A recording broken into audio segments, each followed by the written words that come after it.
বিসমিল্লাহির রহমানির রহিম। প্রিয় শিক্ষার্থীরা, তোমরা কেমন আছো? আশা করি আলহামদুলিল্লাহ ভালো আছো। আমিও আলহামদুলিল্লাহ ভালো আছি। অনেকদিন পর তোমাদের সাথে অনলাইন ক্লাস আবার যোগদান করলাম। আমি দিন মোহাম্মদ, প্রভাষক পদার্থবিদ্যা, দৌলত খান মহিলা কলেজ। আজকে আমরা আলোচনা করব পদার্থবিদ্যা প্রথম পত্রের ভেক্টর অধ্যায় নিয়ে। এই অধ্যায়ের আরেকটা ক্লাস আমরা করেছিলাম কিছুদিন আগে। আজকে আমাদের আলোচ্য সূচি হচ্ছে বিভিন্ন প্রকার ভেক্টর, অর্থাৎ ভেক্টরের প্রকারভেদ সম্পর্কে আজকে আমরা আলোচনা করতে যাচ্ছি। শুরুতে আমরা আলোচনা করব সমান ভেক্টর, যার সাথে আমরা কম্পেয়ার করব সদৃশ ভেক্টর। সমান ভেক্টরকে বলা হয় ইকুয়াল ভেক্টর, আর সদৃশ বা লাইক ভেক্টর। এখন দেখো, সমান ভেক্টর বলতে আমরা কি বুঝি? স্বাভাবিকভাবে আমরা যেটা বুঝি যে একটা ভেক্টরে কি থাকবে, মান এবং দিক দুটোই থাকে। ধরো এটা হচ্ছে একটা F1 ভেক্টর, এই ভেক্টরের মান হচ্ছে ধরো 3 গড় বা 3 নিউটন, ঠিক আছে? তাহলে এখানে দেখা যাচ্ছে এটা মানও আছে এবং দিকও আছে, তাহলে এটা কি পরিপূর্ণ একটা ভেক্টর। আমরা আরেকটা ভেক্টর নিই, ধরো এদিকে আমরা আরেকটা ভেক্টর নিলাম, ধরো F2 ভেক্টর। দেখা যাচ্ছে এটার মানও 3 গড়, কয় গড়? 3 গড়। এটারও মান আছে, দিক দুটোই আছে। তাহলে এই দুইটা ভেক্টরের ক্ষেত্রে দেখা যাচ্ছে মান ও দিক দুটোই আছে, ঠিক না? আরেকটা জিনিস খেয়াল করতে হবে, দেখো ভেক্টর দুটোই কিন্তু সমজাতীয় হতে হবে। কি হতে হবে? সমজাতীয় হতে হবে। তাহলে আমরা এখানে যা দেখতেছি যে দুইটা ভেক্টর আমরা ড্র করলাম, তার মধ্যে দুইটা ভেক্টরই সমজাতীয়, আর দুইটা ভেক্টরের মান এবং দিক দুটোই সমান। তাহলে এক্ষেত্রে আমরা বলতে পারবো কি, এদেরকে সমান ভেক্টর হিসেবে আমরা বলতে পারবো। আর সদৃশ ভেক্টরটা কি, দেখো ধরো F1 একটা ভেক্টর রাখলাম আমরা, এটার মান হচ্ছে ধরো 3 গড়। হ্যাঁ, আমরা একটা ভেক্টর রাখলাম ধরো F2, ধরো এটার মান হচ্ছে কয় গড়? 2 গড়। দেখা যাচ্ছে এই ক্ষেত্রে দুইটা ভেক্টরই কিন্তু সমজাতীয়, দুইটা ভেক্টরই সমজাতীয়, বাট তাদের মান কিন্তু ভিন্ন, আবার দিক কিন্তু একই। তাহলে পার্থক্য হচ্ছে কি, সমান ভেক্টর এবং সদৃশ ভেক্টরের মধ্যে সমান ভেক্টরের মান দিক দুটোই কি থাকবে? সমান থাকবে। আর সদৃশ ভেক্টরের ক্ষেত্রে দিক ঠিক থাকবে, বাট মানের মধ্যে কি থাকবে? ভিন্নতা থাকবে। এই হচ্ছে আমাদের সদৃশ এবং সমান ভেক্টরের মধ্যে তুলনামূলক পার্থক্য। একটা জিনিস খেয়াল করতে হবে, দেখো এই যে এখানে আমরা দুইটা ভেক্টর নিলাম, কি এটাও বল ভেক্টর, এটাও বল ভেক্টর। যদি আমরা এখানে বল ভেক্টর জায়গায় যদি আমরা ত্বরণ ভেক্টর নিই, তাহলে কি হবে? এটা তাহলে কিন্তু এরা সমজাতীয় হবে না, সেক্ষেত্রে এদেরকে আমরা সমান ভেক্টর হিসেবে বলতে পারবো না। এখন আমরা আলোচনা করব বিপরীত ভেক্টর। বিপরীত বা ঋণাত্মক ভেক্টর বলা হয় বিপরীত বা ঋণাত্মক ভেক্টর। এটার সাথে আমরা আলোচনা করব বিসদৃশ ভেক্টর। বিসদৃশ ভেক্টর, দেখো বিপরীত ভেক্টর বা ঋণাত্মক ভেক্টর অর্থাৎ নেগেটিভ ভেক্টর, আর বিসদৃশ ভেক্টরকে বলা হয় আনলাইক ভেক্টর। এখন বিপরীত ভেক্টর বলতে আমরা কি বুঝি একটু খেয়াল করো। আমি এখানে একটা ভেক্টর আঁকলাম, ধরো F1 একটা ভেক্টর নিলাম, ঠিক আছে? F1 একটা কি নিলাম? ভেক্টর নিলাম। আমি এখানে আরেকটা ভেক্টর ড্র করলাম, ধরো এটা হচ্ছে F2। দেখা যাচ্ছে এখানে মান কিন্তু দুইটারই সমান, এটাও 3 গড়, এটাও 3 গড়। তবে পার্থক্য হচ্ছে কি, এটার দিক যেদিকে, আর F2 ভেক্টরের দিক ঠিক উল্টো দিকে, ঠিক না? তাহলে আমরা দেখলাম যে কি, যদি একই জাতীয় দুটি ভেক্টরের দিক ভিন্ন থাকে, মান যদি একই হয়, তাদেরকে আমরা বলি বিপরীত ভেক্টর বা ঋণাত্মক ভেক্টর। আর বিসদৃশ ভেক্টরের ক্ষেত্রে যেটা হয়, তাহলে আমি এখানে একটা ভেক্টর ড্র করলাম F1, তাহলে আমি উল্টো দিকে এই ভেক্টর দিক দিলাম, ধর উল্টো দিকে F2 ভেক্টর দিক, বাট মানের মধ্যে কি আছে? ভিন্নতা আছে, ওই যে সদৃশ ভেক্টর আর সমান ভেক্টরের মতো। তাহলে দেখা যাচ্ছে কি, এখানে দুইটা ভেক্টরের দিক যদি ভিন্ন দিকে হয়, তাদের মান যদি সমান হয়, তাদেরকে বলবো আমরা বিপরীত বা ঋণাত্মক ভেক্টর। আর দুটি ভেক্টরের এর দিক যদি ভিন্ন দিকে হয়, বাট মানে যদি পার্থক্য থাকে, তখন তাদেরকে বলবো আমরা বিসদৃশ বা আনলাইক ভেক্টর। বিপরীত ভেক্টরটা আরেকটু দেখি আমরা, দেখো ধরো এ হচ্ছে, ধরো এটা একটা ভেক্টর, হ্যাঁ এটা হচ্ছে ভেক্টর এ। তাহলে এই যে এ ভেক্টরে যদি ঋণাত্মক ভেক্টর বা বিপরীত ভেক্টর ড্র করতে বলে, তখন আমরা কি করব? জাস্ট এটার দিকটা কি করে দিব? উল্টা করে দিব। এটারও মান একই, এটারও মান একই। তাহলে আমরা এখানে লিখতে পারি, কি লিখতে পারি? মাইনাস এ লিখতে পারি। মাইনাস এ ভেক্টর, কি ভেক্টর? মাইনাস এ। তাহলে এই মাইনাসটা দ্বারা বোঝাচ্ছে কিন্তু ভেক্টরের মান ঋণাত্মক, এটা না। এই মাইনাসটা দ্বারা বোঝাচ্ছে এটার দিক হচ্ছে উল্টো দিকে, এই ভেক্টরের দিক হচ্ছে উল্টো দিকে, মান কিন্তু একই। তাহলে মান নেগেটিভ এটা বলা যাবে না, মাইনাস দেখলে বুঝতে হবে কি এটা দিক হচ্ছে উল্টো দিকে। তাহলে এই হচ্ছে আমাদের বিপরীত বা ঋণাত্মক ভেক্টর এবং বিসদৃশ ভেক্টরের তুলনামূলক সংজ্ঞা। এখন আমরা আলোচনা করব সমরেখ ভেক্টর। সমরেখ ভেক্টর যেটাকে ইংলিশে বলা হয় কোলিনিয়ার ভেক্টর। কি বলা হয়? Collinear vector. এখন দেখো সমরেখ বা কোলিনিয়ার ভেক্টরটা কি, এটা আমরা একটু দেখি। আমি এখানে একটা কি সরলরেখা কল্পনা করলাম। দেখো আমি এখানে একটা ভেক্টর ড্র করলাম, ধরো এটা হচ্ছে বল ভেক্টর। কি ভেক্টর? এটার মান হচ্ছে ধরো 3 গজ। এদিকে আমি আরেকটা ভেক্টর ড্র করলাম, ধরো ত্বরণ ভেক্টর। কি ভেক্টর? ধরো এটার মান হচ্ছে তাও ধরো 3 গজ। তো আমি এখানে আরেকটা ভেক্টর ড্র করলাম আমরা, ধরো এটা হচ্ছে সরণ ভেক্টর, ধরো এটার মান হচ্ছে 2 গজ। তাহলে দেখো তো আমরা এখানে তিনটা ভেক্টর ড্র করলাম, ঠিক না? তিনটা ভেক্টরের মানও আছে, দিকও আছে। এখন একটা জিনিস যদি আমরা খেয়াল করে দেখো, তিনটা ভেক্টরই একটা রেখার উপর অবস্থান করতেছে না? একটা রেখার উপর তিনটা ভেক্টরই কি করতেছে? অবস্থান করতেছে। বাট তারা যে সমজাতীয় হতে হবে এমন কোনো শর্ত নেই, যে কোনো ভেক্টর হলে হবে। তারা যদি কি থাকে? সমরেখ, অর্থাৎ একই রেখার উপর যদি তারা অবস্থান করে তখন তাদেরকে বলতে পারবো আমরা সমরেখ ভেক্টর। আর একটু বলতে পারি, দেখো না আমি এই যে এই ভেক্টরটাকে যদি আমি এভাবে লিখি, দেখো আমি এই ভেক্টরটাকে এখানে আনি লিখলাম, ঠিক আছে? এটাও আমার ত্বরণ ভেক্টর, এটাও ত্বরণ ভেক্টর। তাহলে এখন দেখো এই যে f1 একটা ভেক্টর, a একটা ভেক্টর, দুইটা ভেক্টর কি আকারে আছে? সমান্তরাল আকারে না? আবার দেখো একটা ভেক্টরকে এক জায়গা থেকে আরেক জায়গায় আমরা স্থানান্তর করতে পারবো তখন যখন ওই ভেক্টরের মান এবং দিক যদি সমান হয়। দেখো এটা কিন্তু একটা সমান ভেক্টর, ঠিক না? এটার দিক যেদিকে এটার দিকে একই দিকে, এটার মান যা এটার মানও তা। তাহলে আমরা একটা ভেক্টরকে কিন্তু আরেকটা ভেক্টরে মানে স্থানান্তর করতে পারি কিভাবে? যদি তাদের মান দিক দুটোই সমান থাকে। তাহলে এই ক্ষেত্রে আমরা সমরেখ ভেক্টর সংজ্ঞাটা এভাবে বলতে পারি, দেখো একাধিক ভেক্টর যদি একই সরল রেখা বরাবর থাকে বা সমান্তরাল আকারে থাকে তখন তাদেরকে বলা যাবে কি ভেক্টর? সমরেখ ভেক্টর। তারপর আমরা আলোচনা করব সমতলীয় ভেক্টর। সমতলীয় ভেক্টর এর সাথে আমরা আলোচনা করি অসমতলীয় ভেক্টর। অসমতলীয় ভেক্টর, সমতলীয় ভেক্টরকে ইংলিশে বলা হয় কোপ্লেনার ভেক্টর আর অসমতলীয় ভেক্টরকে বলা হয় আনকোপ্লেনার ভেক্টর। এখন দেখো সমতলীয় ভেক্টর বলতে আমরা কি বুঝি? দেখো যে তল, এখানে কি আসছে? তল। দেখো এই যে আমার হাত, দেখো এটা একটা তল না? এটা একটা তল, তবে এটা হচ্ছে কি, যেহেতু এটা উঁচু নিচু না, এটা হচ্ছে বক্রতল। এটা কি তল? বক্রতল। যেমন দেখো এই যে বইয়ের পৃষ্ঠটা উপরিভাগ, এটাও একটা কি তল না? এটাও একটা কি সমতল, এটাও একটা সমতল।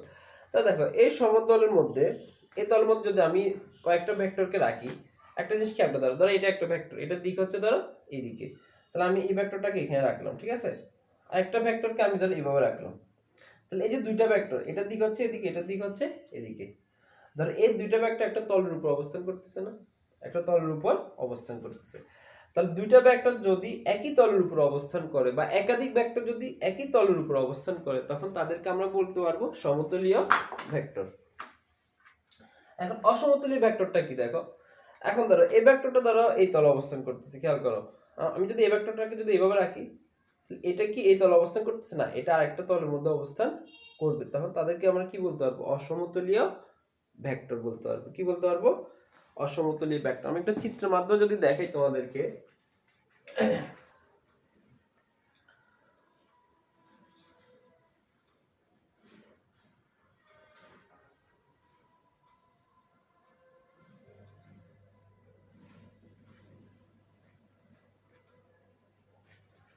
ধরো এটা একটা তল, এটা একটা তল। ধরো এখানে এ একটা ভেক্টর, ঠিক আছে? ধরো এই তলের মধ্যে বি একটা ভেক্টর।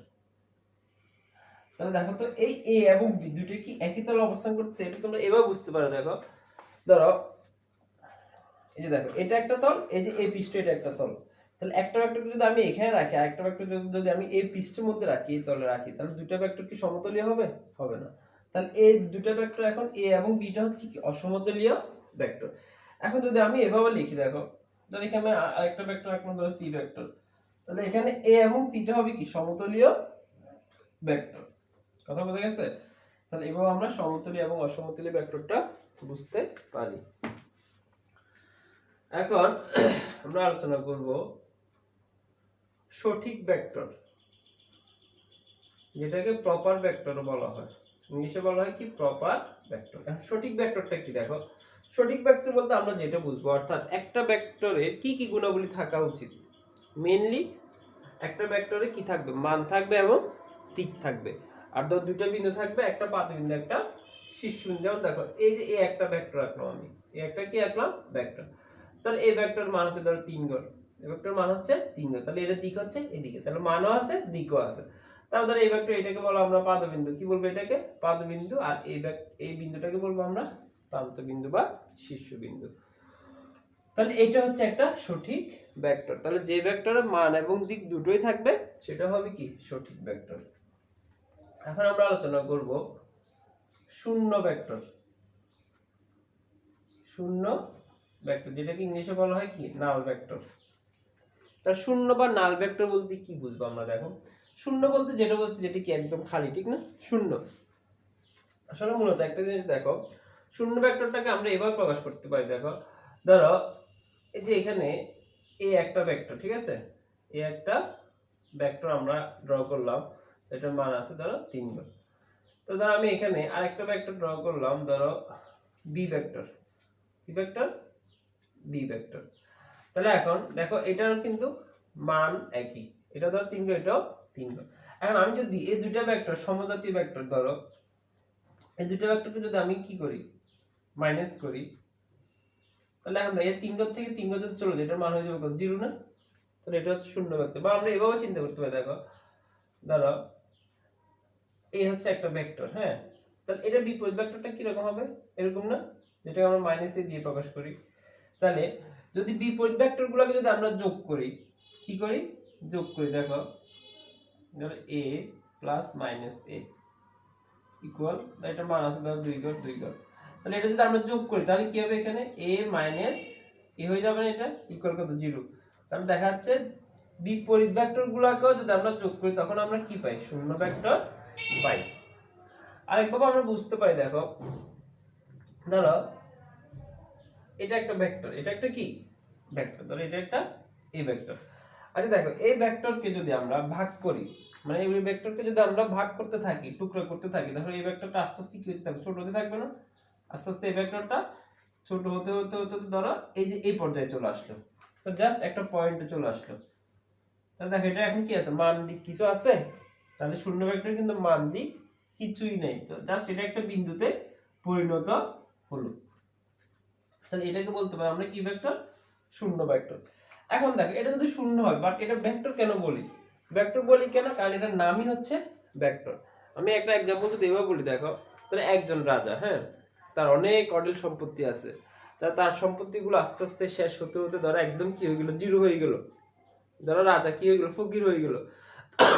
তখন কি ওই রাজাকে কি বলা হয়, ফকির বলে নাকি রাজা বলে, রাজা বলে, কিন্তু কি বলতে পারে হয়তো ফকির রাজা, যার মানে তার কোনো সম্পত্তি এখন আর নাই, তাহলে তার রাজার নামটা ঠিকই রয়ে গেল, তার জাস্ট কি চলে আসলো ফকির রাজা। তাহলে দেখো ভেক্টর ঠিকই নাম রয়ে গেল, কিন্তু এটা ভেক্টর মানও নাই দিকও নাই, যার ফলে এটাকে আমরা বলতে পারি কি ভেক্টর, শূন্য ভেক্টর। বা দুইটা एग्जांपल দিলাম যে একই জাতীয় দুটো ভেক্টরকে বিয়োগ করলো কি পাই আমরা, শূন্য ভেক্টর পাই, বা বিপরীত ভেক্টরগুলোকে যোগ করলো আমরা কি পাই, শূন্য ভেক্টর পাই। তাহলে শূন্য ভেক্টর সম্পর্কে মোটামুটি আমরা একটা ধারণা পাইলাম। এখন আমরা পড়ব একক ভেক্টর নিয়ে, যেটা খুবই ইম্পর্টেন্ট একটা ভেক্টর, একক ভেক্টর বা ইউনিট ভেক্টর, একক ভেক্টর বা ইউনিট ভেক্টর। এখন একক ভেক্টরটা কি দেখো, একক ভেক্টরটা বুঝতে গেলে আমাদেরকে এভাবে চিন্তা করতে হবে, দেখো ধরো এটা একটা ভেক্টর, এটা একটা ভেক্টর, ধরো এটা 4 ঘর না, ধরো এই ভেক্টর মান হচ্ছে 4 ঘর, দিক হচ্ছে এদিকে। তো দেখো একটা ভেক্টরকে যখন আমরা কি করি ভাগ করি, তখন ভেক্টরটা কি হয় ছোট হয়। ধরো আমি এটাকে যদি এই যে এই ভেক্টরটাকে যদি আমি দুই ভাগ করি অর্থাৎ a/2 না, দুই ভাগ করলে কি হবে, এটা অর্ধেক হয়ে যাবে না, অর্ধেক হয়ে যাবে। এটা যদি আমি চার ভাগ করি তখন কি হবে দেখো তো, এটা ঠিক এতটুকু হবে কিনা। তার মানে দেখো আমি যত বেশি সংখ্যা দিয়ে ভাগ করছি ভেক্টরটা ততই ছোট হচ্ছে, ঠিক না। তাহলে এটাকে আমি কয় ভাগ করলাম, চার ভাগ করলাম। তাহলে একটা জিনিস খেয়াল করো, একক ভেক্টর সংজ্ঞাটা হচ্ছে যে ভেক্টরকে তার মান দিয়ে কি করতে হয়, ভাগ করতে হয়। তাহলে কোনো একটি ভেক্টরকে যদি আমরা তার মান দিয়ে ভাগ করি তখন সেটা হয়ে যায় কি ভেক্টর, একক ভেক্টর। তাহলে এখন দেখো এই যে এই ভেক্টর এটাকে প্রকাশ করা হয় এইভাবে, দেখো তাহলে এ হচ্ছে একটা ভেক্টর, ঠিক না। তাহলে এখানে এই এটার মধ্যে কি আছে, মান আছে, দিক দুটোই আছে। বাট যদি আমি এটাকে যদি এভাবে লিখি তাহলে মডুলাস অফ এ, কি লিখলাম, মডুলাস অফ এ। তাহলে এটার মধ্যে শুধু কি আছে, মান আছে, এটার মধ্যে শুধু মান আছে। তাহলে আমরা কি বললাম, যে ভেক্টরকে শুধুমাত্র তার মান দিয়ে ভাগ করতে হয় সেটাই হচ্ছে একক ভেক্টর, যেটাকে এভাবে প্রকাশ করা হয়। দেখো স্মল লেটার দিয়ে উপরে একটা কি দিতে হয়, টুপি পরাতে হয়, অর্থাৎ ক্যাপ দিতে হয়। তাহলে এ ক্যাপ সমান এ বাই মডুলাস অফ এ, এটা হচ্ছে একক ভেক্টরের গাণিতিক ইকুয়েশন। তাহলে কথা বোঝা গেছে। তাহলে একক ভেক্টর আমরা পাবো কিভাবে, ওই ভেক্টরকে তার কি করতে হবে, মান দিয়ে ভাগ করতে হবে। ধরো ধরো এটা হচ্ছে একটা বি ভেক্টর, ধরো মান হচ্ছে 3 করে, এটা কি ভেক্টর, বি ভেক্টর। এখন এই বি ভেক্টরে একক ভেক্টর বের করতে গেলে আমাদের কি বের করতে হবে, এটার মান কত, ধরো 3, ঠিক না। তাহলে এটাকে কত দিয়ে ভাগ করতে হবে, 3 দ্বারা ভাগ করতে হবে। এই যে এখানে এই ভেক্টর, এটা ভেক্টরের মান কত, 4। তাহলে এই ভেক্টর পাইতে হলে, একক ভেক্টর পাইতে হলে এতে কি করতে হবে, 4 দ্বারা ভাগ করতে হবে। তাহলে আমি এটাকে কিভাবে প্রকাশ করতে পারি, এই যে স্মল লেটার দিয়ে দিলাম। তাহলে এই বি হচ্ছে কি, এটার মান দিক দুটোই আছে, আর ভাগ করব কি দিয়ে, শুধু মান দিয়ে, যেটা আমরা মডুলাস অফ বি লিখতে পারি বা শুধু বি লিখতে পারি। এটা দ্বারা কি বোঝায়, মান বোঝায়। তাহলে এভাবে আমরা কি করতে পারি, একক ভেক্টর ব্যাখ্যা করতে পারি। তাহলে এটা মাথায় রাখতে হবে যে একক ভেক্টর হচ্ছে কি, ওই ভেক্টরকে তার মান দিয়ে কি করতে হবে, ভাগ করতে হবে, তাহলে কি পাওয়া যাবে, একক ভেক্টর পাওয়া যাবে। আমরা আরেকটা ভেক্টর আলোচনা করব, আয়ত একক ভেক্টর। আয়ত একক ভেক্টর, দেখো এটাও খুব ইম্পর্টেন্ট আমাদের জন্য। আয়ত একক ভেক্টরটা কি আমরা একটু দেখি। ধর আমি এখানে একটা অক্ষ কল্পনা করলাম, ধর এটা হচ্ছে এক্স অক্ষ, এক্স অ্যাক্সিস, যেটাকে বলি আমরা একমাত্রিক, ঠিক না। একটা অক্ষ মানে কি, একমাত্রিক, ওয়ান ডাইমেনশনাল। ধরো আমি এখানে আরেকটা অক্ষ কল্পনা করি, ধরো তখন আমি এটাই বলতে পারবো কি, দ্বিমাত্রিক, অর্থাৎ ইংলিশে বলে টু ডাইমেনশনাল বা দ্বিমাত্রিক স্থানাঙ্ক ব্যবস্থা। আমি যদি এখানে আরেকটা অক্ষ যদি কল্পনা করি, ধর এই অক্ষটা, এটা নিলাম আমরা জেড অক্ষ, তখন এটা হয়ে গেল কি, ত্রিমাত্রিক না। তখন এটাকে বলা হয় ত্রিমাত্রিক কার্তেশীয় স্থানাঙ্ক ব্যবস্থা। এখানে কার্তেশীয় নাম আসছে মূলত, আসলে এটা বৈজ্ঞানিক কার্তেজের নাম অনুসারে এটাকে বলা হয় কি, কার্তেশীয় স্থানাঙ্ক। বা এটা একটা আমরা কি বলতে পারি, কি প্রসঙ্গ কাঠামো বলতে পারি, কি বলতে পারি, এটা একটা প্রসঙ্গ কাঠামো। তখন এটা হবে কি, ত্রিমাত্রিক প্রসঙ্গ কাঠামো। এখন দেখ এটা ড্র করলাম কেন, একটু খেয়াল করো। এটা হচ্ছে এক্স অক্ষ না, এখানে তিনটা অক্ষ, এক্স অক্ষ, ওয়াই অক্ষ, জেড অক্ষ। এখন একটু জিনিস খেয়াল করে দেখো, এখানে যে আমি ড্র করলাম মনে হচ্ছে জেড অক্ষটা এদিকে, ঠিক না। আসলে কিন্তু জেড অক্ষটা এভাবে না, জেড অক্ষটা হচ্ছে, দেখো ধরো আমি যদি এভাবে দেখাই, একটু খেয়াল করো। ধরো এখানে দুইটা অক্ষ, ঠিক না। ধরো আমার, ধরো এটা হচ্ছে এক্স অক্ষ, এটা হচ্ছে আমার ওয়াই অক্ষ। এখন এখানে জেড অক্ষটা হবে কোন দিকে, একটু খেয়াল করো, বাইরে দিয়ে দিই। ধরো এটা যদি আমার এক্স অক্ষ হয়, এটা হচ্ছে ওয়াই অক্ষ, তাহলে জেড অক্ষটা হবে হয় উপরের দিকে, না হয় এটা নিচের দিক দিয়ে, হয় এভাবে হবে, না হয় কিভাবে হবে, এটা নিচের দিক দিয়ে খারাপভাবে হবে। তাহলে এখানে ড্র করলে তো ওটা বোঝানো যায় না, তাহলে এটা হবে কি, এভাবে উপরের দিকে, না হয় এই দেওয়াল ভেদ করে ভিতরের দিকে। এখন এটা বলতে পারো যে কখন জেড অক্ষটা উপরের দিকে হয়, কখন ভিতরের দিকে হয়। এটা আসলে মূলত একটা জিনিস খেয়াল করে দেখো, যদি আমরা এই অ্যাঙ্গেলে যদি চিন্তা করি, অর্থাৎ ঘড়ির কাঁটার দিক যেদিকে, ওই দিকে যদি আমরা চিন্তা করি, তখন একটা জিনিস খেয়াল করো।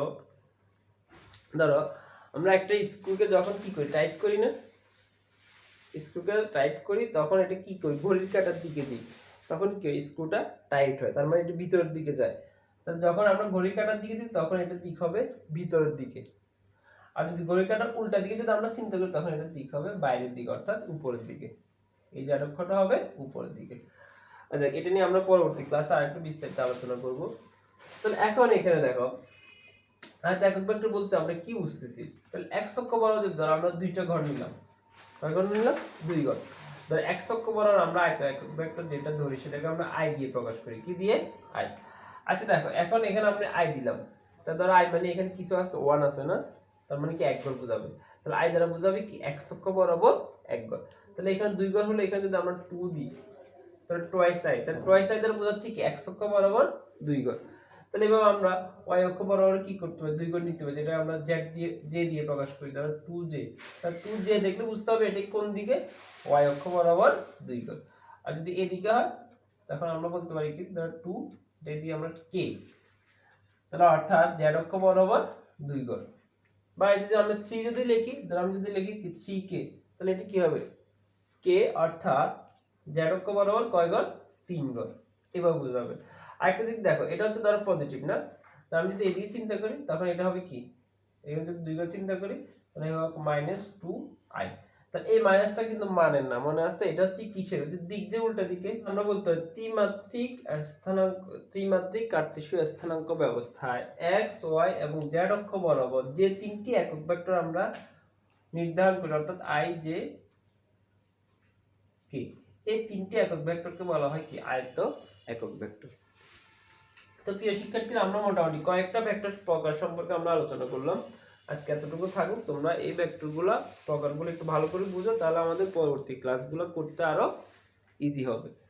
ততক্ষণ পর্যন্ত ভালো থাকো, সুস্থ থাকো। আল্লাহ হাফেজ।